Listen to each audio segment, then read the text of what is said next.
Thursday blessings, everyone. How's everyone tonight? I hope y'all had a great day and that you remembered to embrace your mercy package first thing this morning. Listen, we have sojourned through the entire day. You are amazing, and here we are.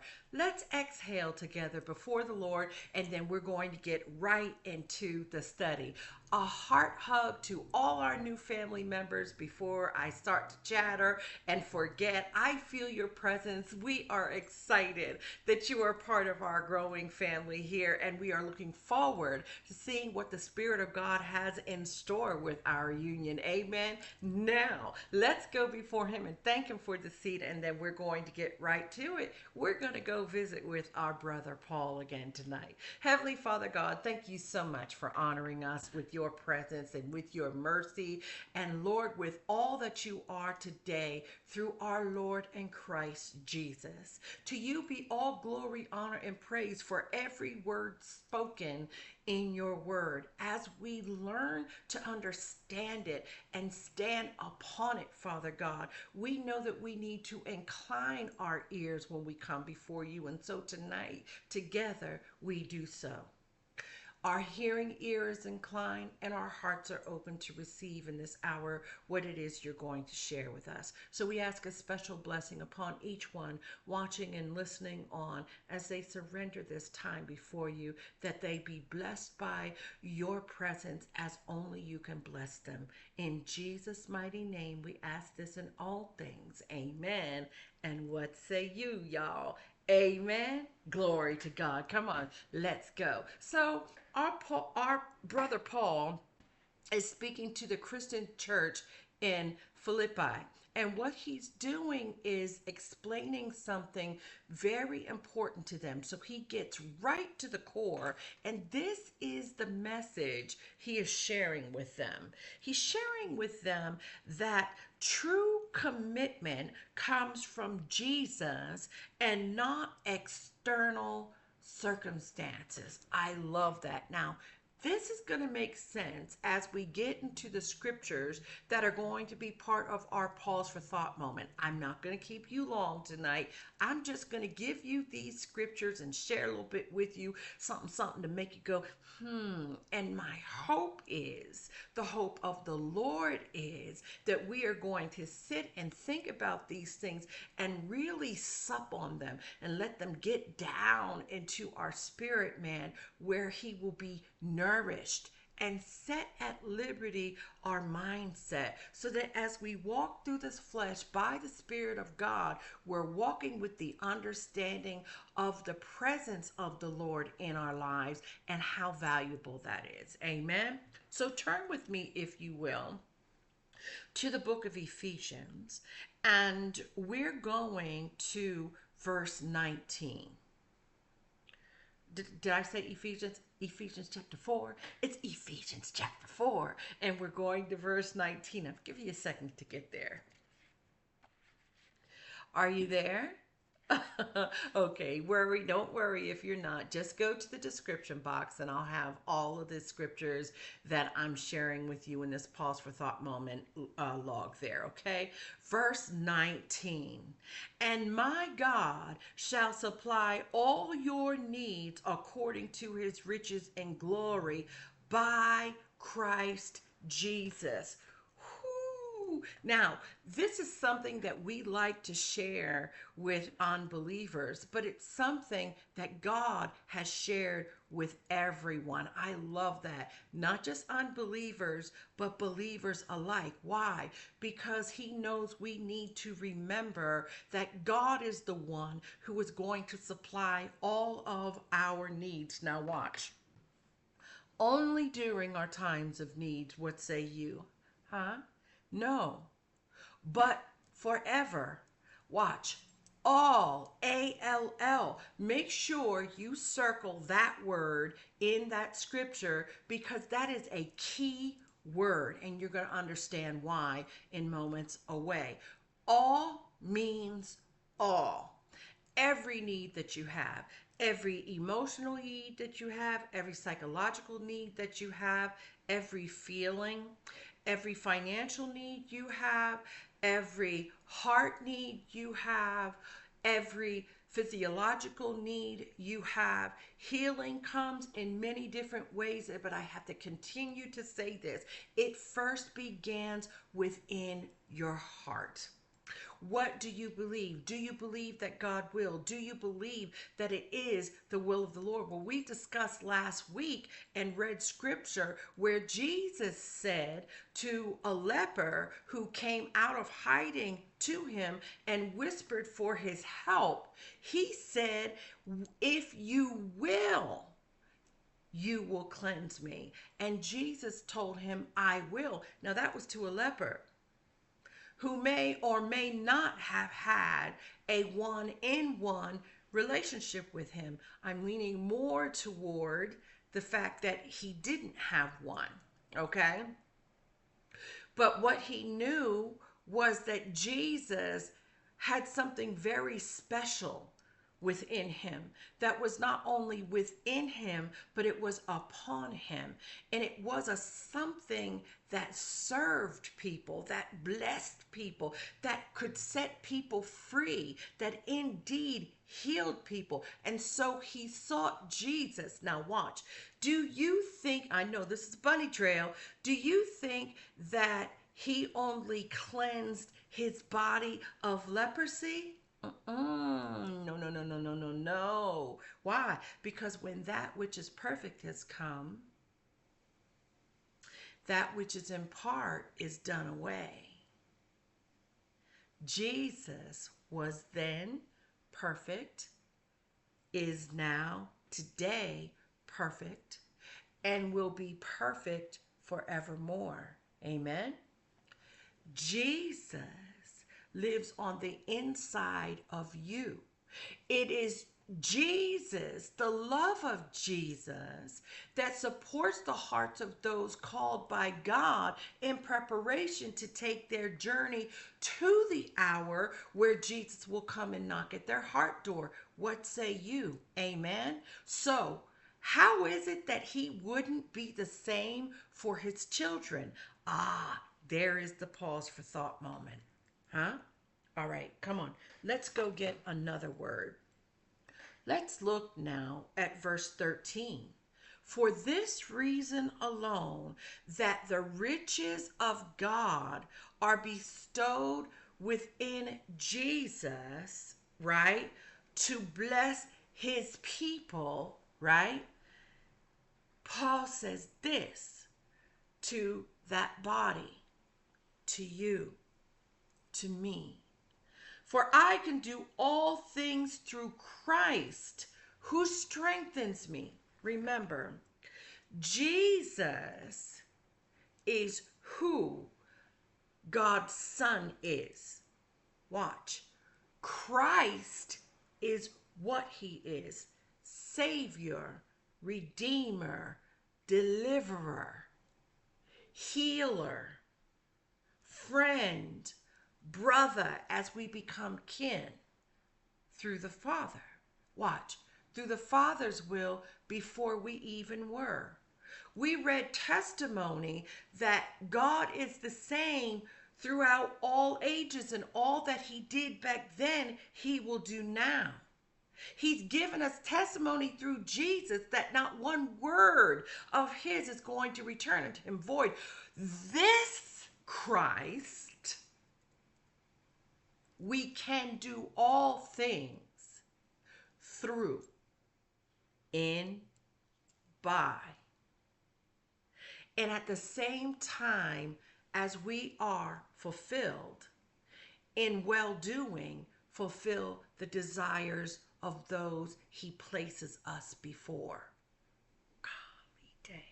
Thank you, Jesus. Thank you, Jesus. Paul said in the very next verse, 14, nevertheless, you have done well that you shared in my distresses. Because you see, when Paul visited the churches, they took care of him. Do we take care of those who visit our church? Something to make you go, All right, one more, and then we're going to close for this pause for thought moment. Chapter 4, verse 8. This is something I know you have heard. And as you go back and reread these scriptures, I'd like to encourage you to recognize them as they were a letter, a personal letter from God the Father, the Son, and the Holy Spirit directly to you. Finally, brethren, that means you. Whatever things are true, listen, whatever things are true, by now we know through experiencing the love of God, through exercising our faith in Him, that indeed He is the truth. That indeed Jesus, who is the living Word, is the truth. He truly did come bearing witness to the Word and watching it fulfilled so it bore fruit. This was His purpose for all who would receive Him. Is that not the picture of redemption? Wow, glory to God. Whatever things are true, His Word is true.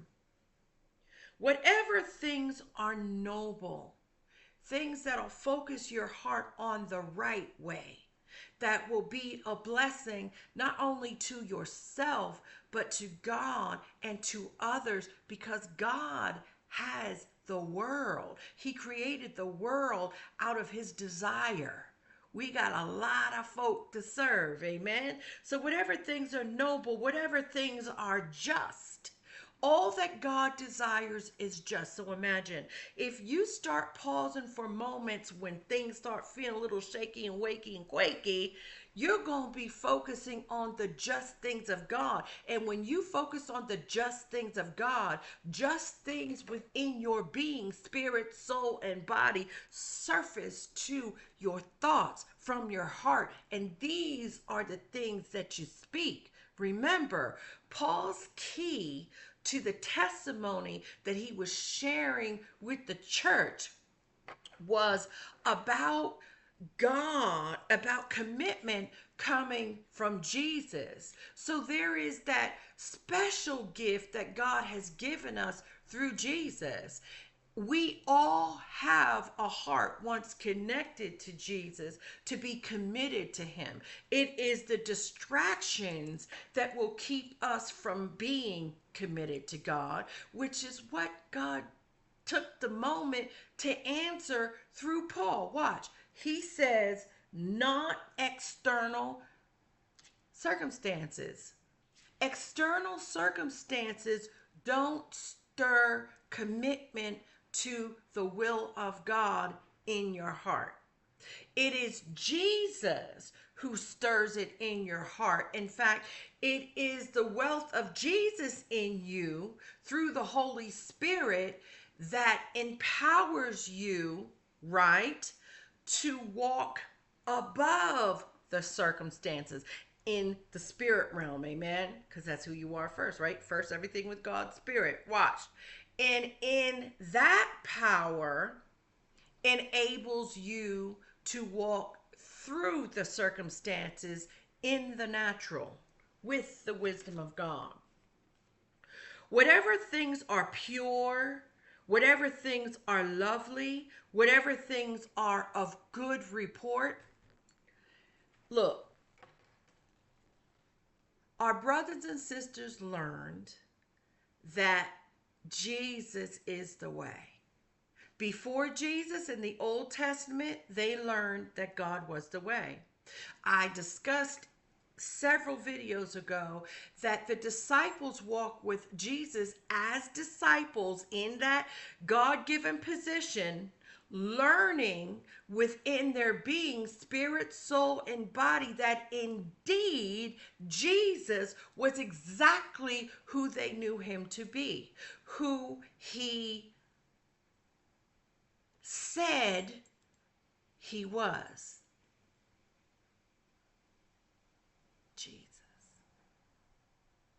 and he is the same today. So when you focus on what they learned and knew, and then you hear some of the things that they were delegated to speak to the people who were following or seeking after Jesus, those like Paul, Timothy, John, Matthew, Mark, now you start understanding. And ultimately, your faith is so stirred that you know that what they spoke is so. Now you're standing on the truth. And watch this. It is the truth that both makes, sets, and keeps us free. Jesus. Amen. Almost done. If there is any virtue and if there is anything praiseworthy, meditate on these things. These things which you have learned and received and heard and saw in me. These do, and the God of peace will be with you. Now, this is what you getting when you receive Jesus as your Lord, your Christ, and all that he represents. God. So not only are you never alone, but you are never without, watch, get ready for this one, and you are never broke. Can't be. Think about that. Now, if you've been blessed by this seed today, what are you going to do? You're going to like it because we're still en route to achieving our goal. And then you're going to leave me a comment that addresses what you got from the video. That's all part of our good right here at Seeds of Faith. And then I hope you're going to be inspired to join our growing family. To do that, it's free. In fact, all of this is free. It's about having a heart to bless those who bless you, and each of you do. And if I had the time, I'd take the time to show you, but I don't have to. So come on, let's honor God, right? One more moment to honor God. I want to honor God with every moment that I live. What say you? I know you do. That's why you're here. So come on, hit that subscription icon. And when you get inside and see the, actually after you hit the subscription icon, you're going to see a little gold bell. Ring it. Tap onto it, get inside, select all. That is of utmost importance because that way you will be the first to be notified when new content uploads to the channel, which is many times throughout the day. Amen. And then share. Why? Because we're our brother's keeper, and sharing represents caring, and we all bet to share because we are called by the Spirit of God to go ye into all the world and preach the good news, the gospel of Jesus Christ to everybody. Want to know why? So that Jesus can come. We don't know when, but we know he is coming back. But he won't come back until certain things are in order, and that is one of the things. Amen. Thanks for joining me tonight. I look forward to hearing from you, and I'll see you tomorrow for more words to inspire your growth, spirit, soul, and body, right here on Seeds of Faith. Good night, everybody. God loves you. I do too.